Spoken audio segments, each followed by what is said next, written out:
জুলাই থেকে সেপ্টেম্বর মাস পর্যন্ত যুক্তরাজ্যের অর্থনীতিতে কোনো প্রবৃদ্ধি হয়নি বলে সংশোধিত সরকারি তথ্য প্রকাশিত হয়েছে। ওই তথ্য প্রকাশের আগে কিছু হতাশাজনক তথ্য উঠে আসে।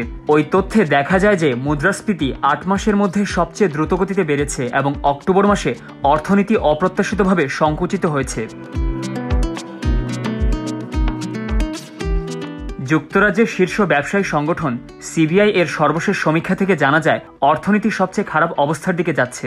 অর্থমন্ত্রী রেচেল রিভস বলেছেন, ১৫ বছরের অবহেলার পর অর্থনীতি ঠিক করার চ্যালেঞ্জ বিশাল। তবে ছায়া অর্থমন্ত্রী মেল স্ট্রাইড মন্তব্য করেন, এই প্রবৃদ্ধির পতন লেবার সরকারের ব্যর্থতার প্রমাণ।